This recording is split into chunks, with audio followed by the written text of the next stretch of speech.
All right, guys, look, here's the thing. I've been back at the races. I've been paying attention. I kind of took like a 3 or 4 year stint away from the races.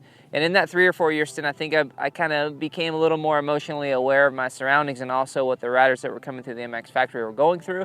So getting back to the races, I'm able to see things a little more clearly. And I want to give you Moto parents some tips on how to execute that a little better. All right, so the first thing that I wanted to talk about in these tips, I guess you could call them, is knowing the difference between emotional support and coaching support at the races. I think the parent should always be more emotionally supportive than the coach. And I know that not everyone in this sport can afford to have a coach there and or a coach during the week, so we got to find some balance there.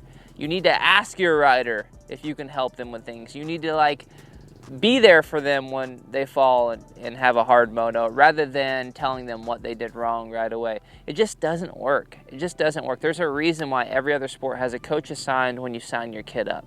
It's better if there's someone else going over the hard things that have some validity in what they're saying because they've done it before, right? The biggest issue that I have with my dad telling me what to do is I knew he never did it. I knew he had never really truly experienced it. Even as a kid, my response was, well, why don't you do it? Well, here's the thing. You don't want to put yourself in a position to where your kid's saying, why don't you do it? And you don't have an answer for him, right? Other than, well, I saw them say that, so you need to do this. No, you need to let someone else take care of that. And you need to be there to emotionally support them through the highs and the lows, right? Because they're going to win races, they're going to lose races. They're going to crash, they're going to stay up. They're going to ride good, they're going to ride bad. If you're that rock, they're always going to want you there. But if you're the person that's telling them what to do, they don't feel like you maybe know what to do and or you're angry towards them, they're eventually going to be burnt out, not want to do it, and not want you there. So tip number 2 is make your kid an athlete, okay? Try other sports.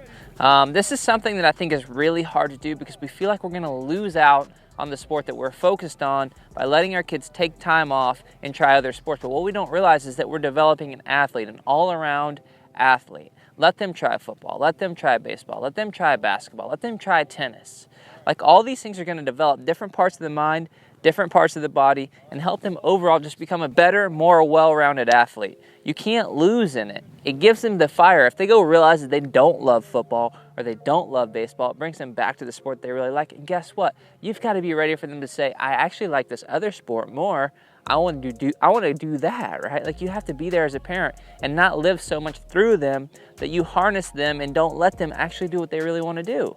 Just let them play other sports. All right, we get a lot of people asking how can they support the channel. We have a few ways. The most simple and cost-free way is just to hit like and subscribe and maybe leave a comment and some feedback. That really does help the channel move forward. If you want to throw some money at it and you want to be a little more supportive, we have a couple different ways. You can buy our merch. We have some really cool merch at shop@mxf.com. Then also we have a Patreon account, which is basically like a member service where you can donate $1, $5, $10, $20 a month, however much you feel that you want to kind of help keep the channel growing and hire more people to come in and coach and do things that are in the end going to help you guys. Third tip is going to be talk less and encourage more. Right? So talk less. When I was at the races last weekend, I'm on the sidelines of the 50 class. These kids are from 4 to 6 years old. 4 to 6 years. I'm going to report 4 to 6 years old. I've never seen parents scream so much in my life. It's embarrassing to watch, right? And I know the kids feel the pressure, even though they probably don't hear them because the bikes are too loud. You've got kids standing out in the middle of the track, screaming to stand up, screaming to hit the inside corners, doing these things that these kids are having a hard time just processing information as it is. And then you throw another variable of a human in the middle of the track, telling them what to do when they can't read lips or actually hear what's going on.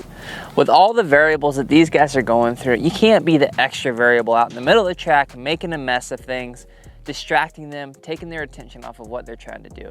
Remember, we give them tasks before they go out. As coaches, we definitely give them tasks, and I'm sure you parents are also telling them what to do. Their mind is going 100 miles an hour.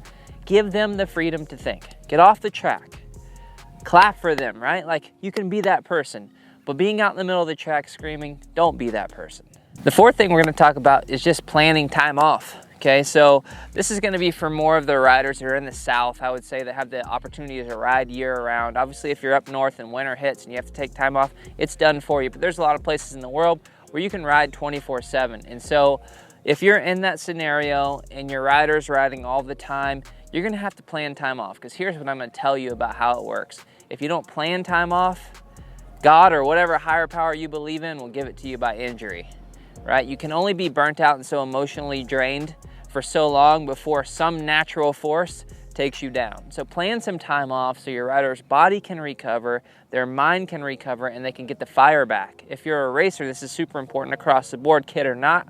You need to plan time off. You don't need to be riding and racing every single week for 52 weeks a year. You need to plan a few weeks out of that year where you don't do anything to do with motorcycles.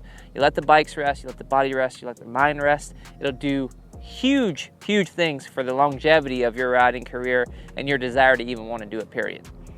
All right, so the fifth thing is just, and I've said this before, remind your rider how much you love to watch them ride. It's pretty simple. You could be on the car ride home, you say, hey, look, I love to watch you ride. That could be, that's it. That's all kids need to hear. They just need to feel like that you love them, that you care about them, that you're proud of them. This is what helps them grow and want to keep doing the things that they're doing. So make sure that you're giving reinforcement in just the most simple ways. You don't need to confuse them or have an hour-long conversation about how much you like them. You know, it can be just simple, one-liner.